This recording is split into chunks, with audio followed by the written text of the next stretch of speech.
അമൃതവേണി ലൈസ് കിറ്റ് presents daily news പ്രഭാത വാർത്തകൾ powered by Pulimoottil silks KSFE in association with Joy Alukkas.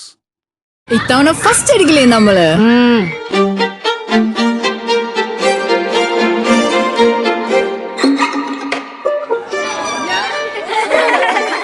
കുട്ടികൾക്കൊക്കെ പെയിൻ ശല്യം ഉണ്ടാകും. അതുകൊണ്ട് ലൈസ് കിറ്റ് ഉപയോഗിച്ച് ക്ലാസ്സിൽ വരാൻ പ്രത്യേക ശ്രദ്ധിക്കണം. Lice kit lice remover pain ശല്യത്തിൽ നിന്നും ഉടനടി ആശ്വാസം.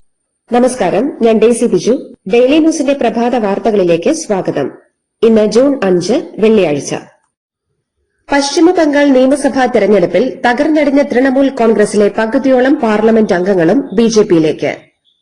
ലോക്സഭയിൽ നിന്നും രാജ്യസഭയിൽ നിന്നുമായി 20 തൃണമൂൽ എംപിമാരാണ് ബിജെപി നേതൃത്വവുമായി ചർച്ച നടത്തിയത്.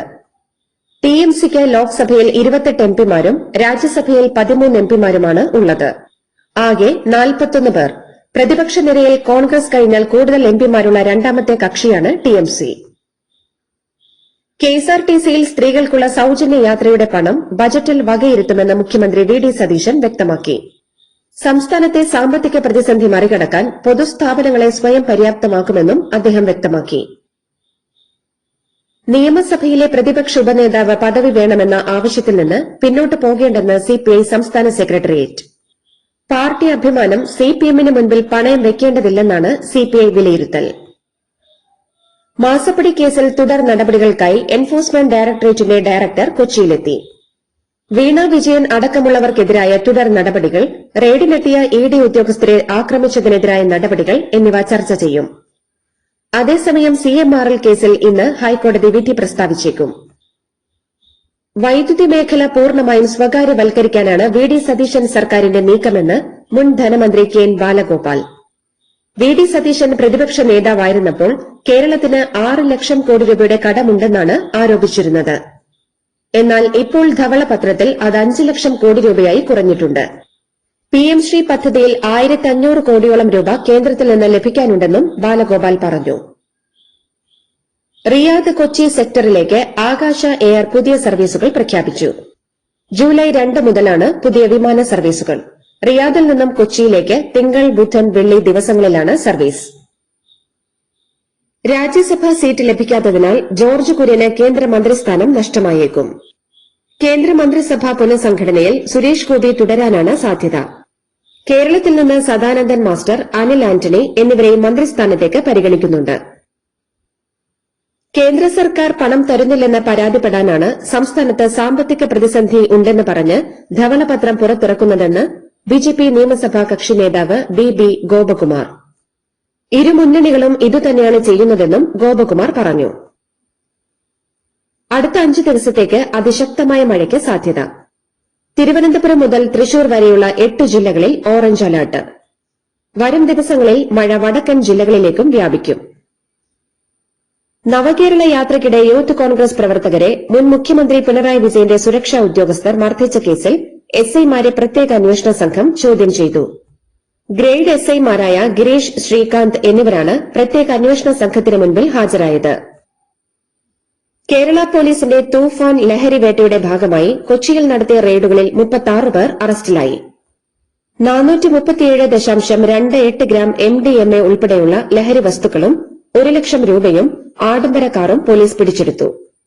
ഓപ്പറേഷൻ തൂഫാൻ പദ്ധതിയുടെ ഭാഗമായി തൃശൂർ സിറ്റി പോലീസ് പിടിച്ചെടുത്ത വൻ ലഹരി വസ്തുക്കളുടെ ശേഖരം നശിപ്പിച്ചു. പാലിയേക്കരയ്ക്കടുത്തുള്ള ചിറ്റിശ്ശേരിയിലെ ചൂളയിൽ കത്തിച്ച് നശിപ്പിക്കുകയായിരുന്നു.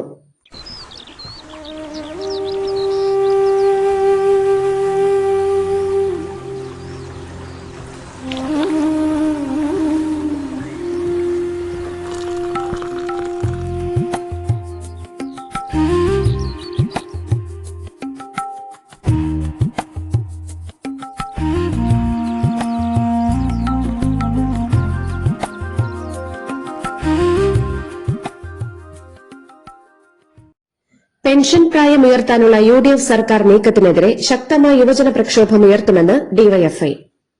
റിട്ടയർമെന്റ് പ്രായപരിധി വർദ്ധിപ്പിക്കണമെന്ന് ധവളപത്രത്തിലെ നിർദ്ദേശം യുവജനങ്ങളുടെ തൊഴിൽ സ്വപ്നത്തെ തകർക്കുമെന്നും ഡിവൈഎഫ്ഐ ചൂണ്ടിക്കാട്ടി. സ്കൂളുകളിൽ ആഴ്ചയിൽ ഒരു ദിവസം കളർ ഡ്രസ് അനുവദിക്കാമെന്ന വിദ്യാഭ്യാസ മന്ത്രിയുടെ പ്രസ്താവനയ്ക്കെതിരെ KSU. മന്ത്രിയുടെ തീരുമാനം പുനഃപരിശോധിക്കണമെന്നാവശ്യപ്പെട്ട് KSU സംസ്ഥാന വൈസ് പ്രസിഡന്റ് ആൻ സെബാസ്റ്റ്യൻ മന്ത്രിക്ക് കത്ത് നൽകി. വിവിധ പെട്രോൾ പമ്പുകൾ കേന്ദ്രീകരിച്ച് യുവാക്കൾ ഉൾപ്പെടുന്ന സംഘത്തിലെ വൻ പണമിടപാട് തട്ടിപ്പ് വ്യാപകമാകുന്നു.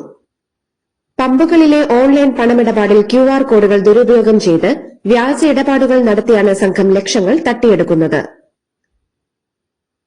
വിയ്യൂർ ജയിലിൽ റിമാൻഡ് തടവുകാരൻ രേഷ് ബാബു മരിച്ചത് രക്തത്തിലെ പ്ലേറ്റ്ലെറ്റ് കുറഞ്ഞതുമൂലം തലയിൽ രക്തസ്രാവമുണ്ടായതുകൊണ്ടാണെന്ന് പ്രാഥമിക റിപ്പോർട്ട്. രക്തസ്രാവത്തിന് പിറകെ അവയവങ്ങളുടെ പ്രവർത്തനം നിലച്ചുവെന്നും ശരീരഭാഗത്തുള്ള മുറിവുകൾ പ്ലേറ്റ്ലെറ്റ് കൌണ്ട് കുറഞ്ഞതുമൂലം സംഭവിച്ചതാണെന്നുമാണ് ജയിൽ അധികൃതർ പറയുന്നത്.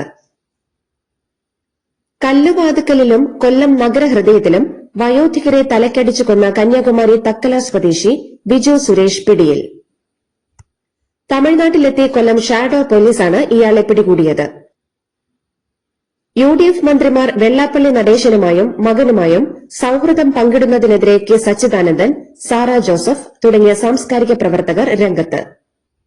ബിന്ദു കൃഷ്ണ വെള്ളാപ്പള്ളിയുടെ അനുഗ്രഹം വാങ്ങിയത് ഞെട്ടലുണ്ടാക്കിയെന്നും ഈ വിഷയത്തിൽ മുസ്ലിം ലീഗ് പുലർത്തുന്ന മൌനം അമ്പരപ്പിക്കുന്നുവെന്നും അവർ പ്രസ്താവനയിൽ പറയുന്നു. മഞ്ഞുമൽ ബോയ്സ് സാമ്പത്തിക തട്ടിപ്പ് കേസിൽ ക്രൈംബ്രാഞ്ച് എറണാകുളം പ്രിൻസിപ്പൽ സെഷൻസ് കോടതിയിൽ കുറ്റപത്രം സമർപ്പിച്ചു. കുറ്റപത്രത്തിന് 1000 പേജുണ്ട്. നടൻ സൌബിൻ ഷാഹിർ, പിതാവ് ബാബു ഷാഹിർ, ഷോൺ ആന്റണി എന്നിവരാണ് പ്രതികൾ. സിനിമയുടെ ലാഭത്തിന്റെ 40% നൽകാമെന്ന് വിശ്വസിപ്പിച്ച് പ്രതികൾ 7 കോടി രൂപ തട്ടിയെടുത്തെന്നാണ് അരൂർ സ്വദേശി സിറാജ് വലിയ വീട്ടിൽ ഹമീദ് നൽകിയ പരാതി. നമ്മൾ തെരുവിലൂടെ വോട്ട് ചോദിച്ചു നടന്നു, സ്വന്തം വീട്ടിലെ വോട്ട് മറന്നുപോയെന്ന് DMK നേതാവ് ഉദയനിധി സ്റ്റാലിൻ. നിയമസഭാ തെരഞ്ഞെടുപ്പിലെ തോൽവി ചർച്ച ചെയ്ത യോഗത്തിലാണ് അദ്ദേഹം വികാരാധീനനായത്. രാഷ്ട്രീയവും വികസന നേട്ടങ്ങളും ബോധ്യപ്പെടുത്താനാകാത്തതിനാലാണ് DMK കുടുംബങ്ങളിലെ വോട്ട് നഷ്ടമായതെന്ന് ഉദയനിധി സ്റ്റാലിൻ പറഞ്ഞു.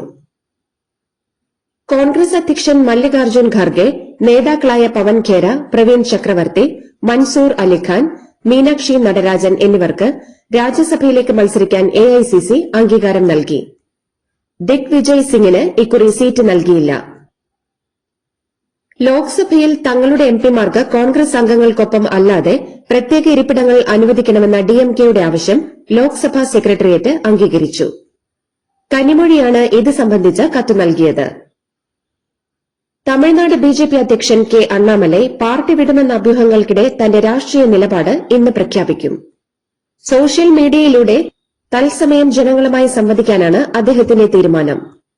BJPയെ പരാമർശിക്കാത്ത സമീപകാല ട്വീറ്റ് ഈ അഭ്യൂഹങ്ങൾക്ക് ആക്കം കൂട്ടിയിട്ടുണ്ട്.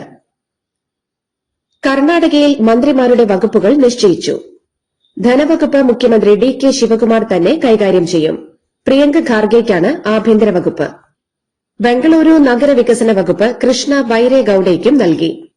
KJ ജോർജിന് ഊർജ്ജവും വിനോദസഞ്ചാരവും, UT ഖാദറിന് ആരോഗ്യവും കുടുംബക്ഷേമ വകുപ്പും നൽകി.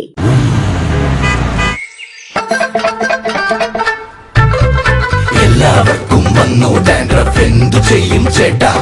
പേടിക്കണ്ട, ഇവിടുണ്ടല്ലോ ഡാൻഡ്രോക്യുറ്റിൻ ഓയിൽ. ഉടനടി മാറും ടാലന്റ്, ഉപയോഗിക്കൂ വേഗം. അമൃത്വേനി ഡാൻഡ്രോക്വറ്റ്, the ultimate dandruff solution. Narendra Modi സർക്കാർ ഒരു വർഷത്തിനകം വീഴുമെന്ന് ലോക്സഭാ പ്രതിപക്ഷ നേതാവ് രാഹുൽ ഗാന്ധി. അടുത്ത കൊല്ലം മോദി ആയിരിക്കില്ല പ്രധാനമന്ത്രി. BJPയിൽ ആഭ്യന്തര കലഹം രൂക്ഷമാണെന്നും അകത്തെ വിവരങ്ങൾ പ്രതിപക്ഷത്തിന് ചോർന്ന് കിട്ടുന്നുണ്ടെന്നും രാഹുൽ ഗാന്ധി പറഞ്ഞു. രാഹുൽ ഗാന്ധി തെറ്റായ പ്രചാരണം നടത്തുകയാണെന്നും ആഭ്യന്തര കലഹം കോൺഗ്രസിലാണെന്നും BJP വക്താവ് ഷഹസാദ് പുനേവാലെ പ്രതികരിച്ചു. പഞ്ചാബ് മുൻ മുഖ്യമന്ത്രി ക്യാപ്റ്റൻ അമരീന്ദർ സിംഗ് കോൺഗ്രസിലേക്ക് മടങ്ങുമെന്ന് രാഷ്ട്രീയ അഭ്യൂഹങ്ങൾ. 2027ലെ നിയമസഭാ തെരഞ്ഞെടുപ്പ് അടുത്തിരിക്കെയാണ് ഈ നീക്കം. അമരീന്ദർ സിംഗ് കോൺഗ്രസ് നേതൃത്വവുമായി നിരന്തരം സമ്പർക്കം പുലർത്തുന്നുണ്ടെന്ന് കോൺഗ്രസ് നേതാവും ഹരിയാന മുൻ മുഖ്യമന്ത്രിയുമായ ഭൂപീന്ദർ സിംഗ് ഹൂഡ പറഞ്ഞിരുന്നു. മമതാ ബാനർജിയുടെ ജനപ്രീതിയുടെ നിഴലിൽ മാത്രം ജയിച്ചു വന്നവരാണ് തൃണമൂൽ കോൺഗ്രസിലെ വിമതരെന്ന് മഹുവ മൊയ്ത്ര MP. വിമതർ ഒന്നിനും കൊള്ളാത്തവരാണെന്നും അവർക്ക് പ്രതിപക്ഷത്തിരുന്ന് BJPയോട് പോരാടാനുള്ള കഴിവില്ലെന്നും മഹുവ മൊയ്ത്ര പരിഹസിച്ചു. നിരവധി തൃണമൂൽ കോൺഗ്രസ് നേതാക്കൾ BJPയിലേക്ക് ചേക്കേറാൻ തങ്ങളെ സമീപിക്കുന്നുണ്ടെന്നും എന്നാൽ അവർക്കായി BJPയുടെ വാതിലുകൾ അടഞ്ഞു തന്നെ കിടക്കുമെന്നും ബംഗാൾ മന്ത്രിയും മുതിർന്ന BJP നേതാവുമായ ദിലീപ് ഘോഷ് പാർട്ടിയിലെ പ്രതിസന്ധി തിരിച്ചറിയാനാകാതായത് മമതാ ബാനർജിയുടെ രാഷ്ട്രീയ പരാജയമാണെന്നും അദ്ദേഹം പറഞ്ഞു. ദേശീയ തലത്തിൽ പ്രതിപക്ഷ കക്ഷികളുടെ കൂട്ടായ്മയായ ഇന്ത്യ സഖ്യത്തിന്റെ ജൂൺ 8 നടക്കുന്ന യോഗത്തിൽ നിന്ന് ഡിഎംകെ വിട്ടുനിൽക്കും.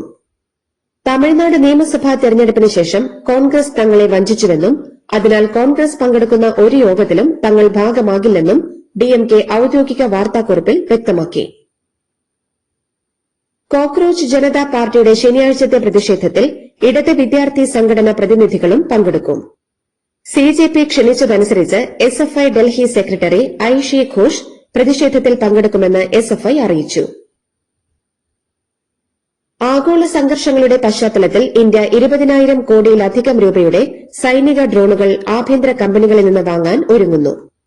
രാജ്യത്തിന്റെ ചരിത്രത്തിലെ ഏറ്റവും വലിയ ഈ ഡ്രോൺ ഇടപാട് അതിർത്തിയിലെ സുരക്ഷാ ആവശ്യങ്ങൾ മുൻനിർത്തി ഫാസ്റ്റ് ട്രാക്ക് രീതിയിലായിരിക്കും നടപ്പിലാക്കുക. പതിറ്റാണ്ടുകൾക്ക് മുൻപുണ്ടായ ലൈംഗിക പീഡന പരാതികളിൽ ഇരകളായ 280 വിദ്യാർത്ഥികൾക്ക് 958 കോടി രൂപ നഷ്ടപരിഹാരമായി നൽകാൻ അമേരിക്കൻ സർവകലാശാല തീരുമാനിച്ചു. പ്രശസ്തമായ ഒഹായോ സ്റ്റേറ്റ് യൂണിവേഴ്സിറ്റിയിലെ ക്യാമ്പസ് ഡോക്ടർ വിദ്യാർത്ഥികളെ ലൈംഗികമായി പീഡിപ്പിച്ചെന്ന കേസിലാണ് വൻതുക നഷ്ടപരിഹാരമായി നൽകുന്നത്. ഇരകളുടെ അഭിഭാഷകനും സർവകലാശാല അധികൃതരും നടത്തിയ ചർച്ചകളിലാണ് നഷ്ടപരിഹാരത്തിന് തീരുമാനമായത്. ഇറാൻ റവല്യൂഷണറി ഗാർഡിന്റെ ഫീൽഡ് ഏജന്റുമാരായി പ്രവർത്തിച്ച 15 പേരെ ബഹ്റൈൻ ആഭ്യന്തര മന്ത്രാലയം അറസ്റ്റ് ചെയ്തു. രാജ്യത്ത് യുവാക്കളെ സ്വാധീനിച്ച് അട്ടിമറി നീക്കങ്ങൾ നടത്താൻ ഇവർ ശ്രമിച്ചുവെന്നാണ് ആരോപണം. അടുത്തിടെയുണ്ടായ ഇറാൻ മിസൈൽ ആക്രമണത്തിന് പിന്നാലെയാണ് ഈ നിർണായക നടപടി. ഖത്തർ അമീർ Sheikh Tamim bin Hamad Al ധാനിയും American president Donald ട്രംപും മിഡിൽ ഈസ്റ്റിലെ ഗുരുതരമായ പ്രതിസന്ധിയെക്കുറിച്ച് ഫോണിൽ ചർച്ച ചെയ്തു. സംഘർഷങ്ങൾ ലഘൂകരിക്കാനും സൈനിക നടപടികൾക്ക് പകരം നയതന്ത്രപരമായ പരിഹാരങ്ങൾ കണ്ടെത്താനും ഇരു നേതാക്കളും ധാരണയായി. ജർമ്മനിയിലെ ഫ്രാങ്ക്ഫർട്ട് വിമാനത്താവളത്തിൽ നിർത്തിയിട്ടിരുന്ന ലുഫ്താൻസ എയർലൈൻസിന്റെ ബോയിംഗ് 787 ഡ്രീം ലൈനർ വിമാനത്തിന്റെ മുൻചക്രങ്ങൾ ഒടിഞ്ഞ് അപകടം. വിമാനത്തിലേക്ക് യാത്രക്കാർ കയറുന്നതിനിടെയാണ് അപകടമുണ്ടായത്. വിമാന ജീവനക്കാരും ഗ്രൌണ്ട് സ്റ്റാഫും യാത്രക്കാരുമടക്കം നിരവധി പേർക്ക് പരിക്കേറ്റു. ഇതോടുകൂടി ഡെയിലി ന്യൂസിന്റെ ഇന്നത്തെ പ്രഭാത വാർത്തകൾ സമാപിക്കുന്നു. ഡെയിലി ന്യൂസിന് വേണ്ടി വാർത്തകൾ വായിച്ചത് Daisy Biju. Daily news live .in വാർത്തകൾ വിരൽ തുമ്പിൽ.